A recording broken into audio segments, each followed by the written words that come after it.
Hi weavers. పాండవులు ద్రౌపది ధృతరాష్ట్రుని వద్ద సెలవు తీసుకొని తిరిగి ఇంద్రప్రస్థానానికి బయలుదేరారు. దుర్యోధనుడు తండ్రి ధృతరాష్ట్రుడితో ఏమో చెప్పడం, మళ్ళీ తిరిగి వచ్చి జూదం ఆడటం, ఓడటం, 12 సంవత్సరాలు వనవాసం, 1 సంవత్సరం అజ్ఞాతవాసానికి వెళ్ళడం, నారదుడు ఆకాశ మార్గాన వెళుతూ సరిగ్గా 14 సంవత్సరాలకు నీ వంశం నాశనం అవుతుంది అని చెప్పడం, ఇలాంటి అనేక విషయాలు మనం ఈ వీడియోలో తెలుసుకుందాం వ్యూవర్స్. ముందుగా మన ఛానల్ని సబ్స్క్రైబ్ చేసుకొని వాళ్ళు ఉంటే సబ్స్క్రైబ్ చేసుకోండి, గంట సింబల్ని నొక్కండి, లైక్ చేయండి, ఈ లింక్ని ఇతరులకు షేర్ చేయండి. పాండవులు ద్రౌపది ధృతరాష్ట్రుని వద్ద సెలవు తీసుకొని తిరిగి ఇంద్రప్రస్థానానికి బయలుదేరారు. జరిగిన అవమానం నుండి ఎవరూ కోలుకోలేదు. ద్రౌపది ముఖాన్ని చూసే ధైర్యం కూడా పాండవులలో ఏ ఒక్కరికీ లేదు. ధర్మరాజు పరిస్థితి మరీ దయనీయంగా ఉంది. జరిగిన ఘోర అవమానమంతా తన వల్లే జరిగిందని మదనపడుతున్న ధర్మరాజు భారంగా కదులుతున్న కారు మబ్బులా ఉన్నాడు. భీముడి పరిస్థితి మరీ దారుణంగా ఉంది. అవమానించిన దుర్యోధనాదులపై తన పరాక్రమం చూపించలేకపోయాడు. కనీసం ద్రౌపది మానాన్ని కూడా రక్షించలేకపోయాడు. రాజ్యం తృణప్రాయం. ద్రౌపదిని నిండు సభలోకి లాక్కొని వచ్చి పరాభవించడమే గుండెను గాయం చేసింది. ఎంత వైభవోపేతంగా బతికారు పాండవులు. ధర్మరాజు సమస్త భూమండలానికే చక్రవర్తి. ఎంత దర్భంగా అడుగుపెట్టారు జూద గృహంలో. ఎలా పాతాళానికి కుంగిపోయారు ఒక్క రోజులో. ఎవరూ మాట్లాడడం లేదు. చీకటిని మింగేసిన పెను చీకటిలా ఉంది వారి మౌనం. ఒక్కసారి కాలమే కాలసర్పం అవుతుంది. అది పుణ్యాత్ములకు కూడా. భరించి నిలదొక్కున్నవాడే చరిత్రలో నిలుస్తాడు. ఇక్కడ దుష్ట చతుష్టయంలో కూడా మదనం మొదలయ్యింది. నోటికి అంది వచ్చిన ఆహారాన్ని చేజేతులా దూరం చేశాడు ధృతరాష్ట్రుడు. చూపు లేకపోవడమే కాదు, ముందు చూపు మందగించిందని మదనపడ్డారు. అందినట్టే అంది చేజారిన ఐశ్వర్యాన్ని తిరిగి హస్తగతం చేసుకోవాలనుకున్నారు. దుర్యోధనునికి తనపై తండ్రికి ఎంత వలమాలిన ప్రేమ ఉందో తెలుసు. అందువల్ల మళ్ళీ ధృతరాష్ట్రుని దగ్గరకు వెళ్ళాడు. మహారాజా, చేతికి అందిన శత్రువులను చేజేతులా వదిలేశావు. ఎవరైనా చేస్తారా ఇలా? వాళ్లను యుద్ధంలో గెలుస్తామనుకున్నావా? వారు బలంగా ఉంటే నేను బతికి ఉంటాననుకున్నావా? భీముణ్ణి వదిలేయి. అర్జునుని పరాక్రమం తెలుసా మీకు? ద్రౌపది స్వయంవరంలోనూ కాండవ వన దహనంలోనూ అర్జునుడు చూపిన పరాక్రమాన్ని తలుచుకుంటుంటే రాత్రుల నిద్ర కూడా పట్టడం లేదు నాకు. ఏ ఇంట్లో చూసినా ధనుర్బాణ పాణి అయిన అర్జునుడే కనిపిస్తున్నాడు నాకు. మనోహర సౌందర్యమూర్తిలా కాదు, పాశాన్ని ధరించిన యమధర్మరాజులా కనిపిస్తున్నాడు. అర్జునుడు అంటే ఎంత భయం కలుగుతుందంటే ఆతో మొదలయ్యే ఏ పదం విన్నా భయంతోనే వణుకుతున్నా. దుర్యోధన, అర్జునుని పరాక్రమం నాకు తెలుసు. అందుకే అతనితో ఎప్పుడూ కయ్యానికి కాళ్ళు తువ్వకు. జరిగిందేదో జరిగింది. ఇకనైనా వారితో స్నేహంగా మలుసుకో. తండ్రి, చేతికి చిక్కిన శత్రువును వదిలేశావు. మేము వారితో స్నేహంగా ఉన్నా జరిగిన అవమానానికి వారు ప్రతీకారం తీర్చుకొని తీరుతారు. అలాంటప్పుడు నీ కుమారులలో ఎవరము బతికి బట్టగట్టము. నా మాట విను. మళ్ళీ వారిని జూదానికి ఆహ్వానించు. మనకు ఎవరి వల్ల అపకారం జరుగుతుందో వారే మన శత్రువులు. వారిని ఎలాగైనా లొంగదీసుకోవాలి. ప్రపంచంలో పాండవులను మించిన శత్రువులు ఎవరూ లేరు నాకు. యుద్ధంలో వారిని జయించడం నా తరం మాత్రమే కాదు, ఎవరి తరమూ కాదు. మళ్ళీ వారిని జూదానికి పిలువు. జూదంలో ఓడిపోయిన వారు 12 సంవత్సరాలు అరణ్యవాసం చేయాలి, 1 సంవత్సరం అజ్ఞాతవాసం చేయాలి. అలా చేస్తే ఓడిపోయిన వారికి వారి రాజ్యం వారికి లభిస్తుంది. అలా చేయడంలో విఫలమైతే మళ్ళీ 12 సంవత్సరాలు అరణ్యవాసం, 1 సంవత్సరం అజ్ఞాతవాసం చేయాలి. శకుని ఉన్నంత వరకు మనం జూదంలో ఓడిపోము. పాండవులు అరణ్య అజ్ఞాతవాసాలు పూర్తి చేసే లోపల మనమంతా బలపడతాం, వారిని ఎదిరిస్తాం. లేదంటే నీ సంతానం సర్వనాశనం కల్లారా చూడాల్సి వస్తుంది నీవు అన్నాడు దుర్యోధనుడు. గుడ్డి ప్రేమ ధృతరాష్ట్రుని వివేకాన్ని కూడా గుడ్డిని చేసింది. కురు వృద్ధులు ఎంత వాదించినా ప్రాతిగామిని పిలిచి పాండవులను తిరిగి జూద క్రీడకు ఆహ్వానించాడు ధృతరాష్ట్రుడు. ఈ విషయం విన్న గాంధారి భయభ్రాంతురాలయ్యింది. ప్రయత్నాన్ని మానుకోమని హితవు చెప్పింది. ఆ మాటలు ధృతరాష్ట్రుని చెవికెక్కలేదు. ఏ ప్రమాదం వచ్చినా సరే నేను నా కుమారుని మాట కాదనలేనని తెగేసి చెప్పాడు. ప్రాతిగామి వెళ్ళాడు. యుధిష్ఠిరుని కలిశాడు. ధృతరాష్ట్రుడు మళ్ళీ జూదానికి ఆహ్వానించాడని తెలిపాడు. యుధిష్ఠిరుడు నిర్ఘాంతపోయాడు. అయినా పెద్ద తండ్రి ఆజ్ఞను ధిక్కరించే ఆలోచన చేయకుండా మళ్ళీ హస్తిన చేరాడు. జూదానికి సిద్ధపడ్డాడు. భీష్ముడు, ద్రోణులు, వికర్ణులు జూదం ఆడవద్దన్నారు. అయినా ధృతరాష్ట్రుడు ఆదేశాన్ని పాటించడమే తన ధర్మమన్నాడు ధర్మరాజు.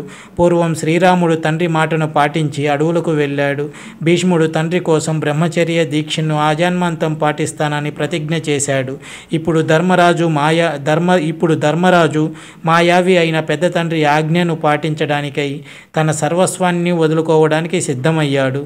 ధర్మరాజుకు జరగబోయే అనర్థం తెలుసు. ఈసారి జూదం ఆడమని ఆహ్వానించేందుకు విదురుడు రాలేదు. ప్రాతిగామి వచ్చాడు. అంటే ఈ జూదం ఆడటం విదురుడికి ఇష్టం లేదు. ఈ విషయము ధర్మరాజు గ్రహించాడు. రాజ్యం మళ్ళీ కోల్పోతామని తెలుసు. అయినా ఒప్పుకున్నాడు. ఇప్పుడు తాను రాజ్యం అనుభవిస్తే అది ద్రౌపది పెట్టిన భిక్ష, తమ స్వార్జితం కాదు. స్త్రీ ధనం అది. దానిని పాలించడం కంటే వదిలేసి తిరిగి సంపాదించుకోవడమే ఉత్తమం అనుకున్నాడు. పందెం గురించి చెప్పాడు శకుని. గెలవడానికో ఓడడానికో పందెం కాయడం లేదని, పెద్ద తండ్రి ఆజ్ఞాపించినందున వచ్చానని చెప్పి జూదం ప్రారంభించాడు ధర్మరాజు. జూదం ప్రారంభమైంది. అనుకున్నట్టుగానే యుధిష్ఠిరుడు ఓడిపోయాడు. 12 సంవత్సరాలు అరణ్యవాసానికి, 1 సంవత్సరం అజ్ఞాతవాసానికి సిద్ధపడ్డాడు. దుర్యోధనులు మళ్ళీ అవహేళన చేశారు. ద్రౌపదిని మళ్ళీ తమలో ఎవరినైనా వరించి సుఖించమన్నారు. భీముడు మరోసారి తన ప్రతిజ్ఞను ఎలుగెత్తి చాటాడు. ధర్మరాజు ధృతరాష్ట్రుని నుండి, పెద్దల నుండి సెలవు తీసుకున్నాడు. పెద్దలు సిగ్గుతో తలలు వంచుకున్నారు. విదురుడు యుధిష్ఠిరుణ్ణి ప్రత్యేకంగా కలుసుకున్నాడు. ఆశీర్వదించాడు. కుంతిని తన ఇంట్లోనే ఉంచి సురక్షితంగా చూసుకుంటానని చెప్పాడు. అధర్మం వల్ల ఓడిపోయిన వారు ఎప్పుడూ సిగ్గుపడే పని లేదు. దానిని విధి లీలగా గ్రహించి తర్వాత చేయవలసిన దానిని గురించి ఆలోచించాలి. క్షేమంగా తిరిగి రండి అని సాగనంపాడు. ద్రౌపది వనవాసానికి వెళుతూ కుంతిని కలిసింది. పాదాభివందనం చేసింది. కంట నీరు పెట్టుకుంది కుంతి. ధైర్యవచనాలు చెప్పి సాగనంపింది. పాండవులు బయలుదేరుతుంటే కన్నీరు పెట్టుకున్నారు ప్రజలంతా. కౌరవ వంశాన్ని చీత్కరించుకున్నారు. తమ భర్తలు చేసిన పాడు పనికి కౌరవ వధువులు కూడా అసహించుకున్నారు. అటు వెంటనే హస్తినాపురంలో భయంకరమైన దుశ్శకునాలు కనిపించాయి. పాండవుల శపథాలు, ప్రజల చీత్కారాలు కనిపించిన దుశ్శకునాలు ధృతరాష్ట్రుని కలత చెందేలా చేశాయి. విదురుణ్ణి పిలిపించుకున్నాడు. పాండవులు ఎలా వెళ్ళారో వివరించమన్నాడు. మహారాజా, యుధిష్ఠిరుడు భయంకరమైన కోపాగ్నిని మనసులో దాచిపెట్టుకున్నాడు. అలాంటి సందర్భంలో తాను ఎవరినైనా చూస్తే వారు మాడిపోతారనే భయంతో పై పంచితో ముఖాన్ని కప్పుకొని వెళ్ళాడు. భీముడు తన విశాలమైన బాహువుల్ని చూసుకుంటూ వెళ్ళాడు. ఈ బాహువులతోనే నీ సంతానాన్ని నేలమట్టం చేస్తాననడానికి అది సూచన. అర్జునుడు 2 చేతులతో ఇసుకను పైకి వెదజల్లుకుంటూ వెళ్ళాడు. ఇసుక రేణువుల్లా అన్ని దిశలను కప్పివేసేలా శరసంధానం చేసి నీ పుత్రులపై ప్రతీకారం తీర్చుకుంటాననడానికి అది మరో భీకరమైన సంకేతం. ఈ భయంకరమైన దుర్దినం రోజు తమనెవరూ గుర్తుపట్టకూడదనుకొని ముఖాలు దాచుకొని వెళ్ళారు నకుల సహదేవులు. ద్రౌపది విరబూసుకున్న జుట్టుతో ముఖం కప్పుకొని ఏడుస్తూ వెళ్ళింది. 13 సంవత్సరాల తర్వాత నీ కోడళ్ళందరూ విధవలై ఇలాగే ఏడుస్తారనడానికి అది సంకేతం. పురోహితుడు దౌమ్యుడు దర్భలు చేతపట్టి రుద్రునికి, యమునికి సంబంధించిన సామవేద మంత్రాలు చదువుతూ వెళ్ళారు. నీ కుమారులకు ఇవే మంత్రాలు చదివి దహన సంస్కారాలు చేస్తారని సంకేతం. ఇలా ధృతరాష్ట్రుడు, విదురుడు మాట్లాడుతుండగానే ఆకాశ మార్గాన వచ్చాడు నారదుడు. నేటికి 14 సంవత్సరాల తర్వాత దుర్యోధనుడు చేసిన అపరాధం వల్ల భీమార్జునులు నీ వంశాన్ని వధిస్తారు అని చెప్పి ఆకాశ మార్గాన్నే వెళ్ళిపోయాడు. ఇది వినగానే ధృతరాష్ట్రుడు బెంబేలెత్తిపోయాడు. విదురుడిని పిలిపించి పాండవులను తిరిగి రమ్మని చెప్పమన్నాడు. విదురుడు ఆజ్ఞ పాటించలేదు.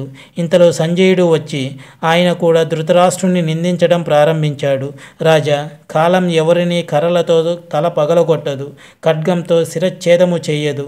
అయినా అన్ని కాల నిర్ణయం ప్రకారమే జరుగుతాయి. కాలం కలిగించే విపరీత బుద్ధే అన్ని అనర్థాలకు కారణం అన్నాడు. సంజయ, నీవు మరీ నిర్దయగా మాట్లాడుతున్నావు. జరిగేది నాకు తెలుసు. ద్రౌపది కంట కన్నీరు పెట్టినప్పుడే ఆ కన్నీటిలో నా వంశం పోవడం చూశాను. అది చూసే కదా విదురుడు సూచించగానే ద్రౌపదికి 2 వరాలిచ్చి రక్షించాను అంటూ తను వరాలిచ్చింది కూడా తన సొంత బుద్ధితో కాదని బయటపెట్టాడు ధృతరాష్ట్రుడు. పాండవులు సంపద పోయినా విచారించలేదు, తిరిగి సంపాదించుకునే తెలివి ఉంది కనుక. పాండవులు రాజ్యాన్ని పోయినా బాధపడలేదు, తిరిగి సంపాదించుకునే శౌర్యం ఉంది కనుక. పాండవులు తమకు జరిగిన అన్యాయానికి మాత్రం ప్రతిక్రియ జరపక మానరు, ప్రతిక్రియ తీర్చుకోగల యోధులు కనుక. ఇది వ్యూవర్స్, మనం ఈ వీడియోలో పాండవులు, ద్రౌపది ధృతరాష్ట్రుని వద్ద సెలవు తీసుకొని తిరిగి ఇంద్రప్రస్థానానికి బయలుదేరారు. అటు తర్వాత దుర్యోధనుడు తండ్రిని రెచ్చగొట్టడం, తండ్రి అయినటువంటి ధృతరాష్ట్రుడితో చెప్పడం, ధృతరాష్ట్రుడు మళ్ళీ తిరిగి వచ్చి జూదం ఆడమనటం, పాండవులు ఓడిపోవడం, 12 సంవత్సరాలు వనవాసం, 1 సంవత్సరం అజ్ఞాతవాసానికి వెళ్ళటం, నారదుడు ఆకాశ మార్గాన వెళ్తూ సరిగ్గా 14 సంవత్సరాల తర్వాత నీ వంశం సర్వనాశనం అవుతుంది అని చెప్పడం, ఇలాంటి అనేక విషయాలు మనం ఈ వీడియోలో తెలుసుకున్నాం కదా వ్యూవర్స్. ఇంకొక మంచి ఇంట్రెస్టింగ్ టాపిక్తో నెక్స్ట్ ఎపిసోడ్లో మళ్ళీ మీ ముందుకు వస్తాను. Thank you. జై హింద్, జై శ్రీరామ్.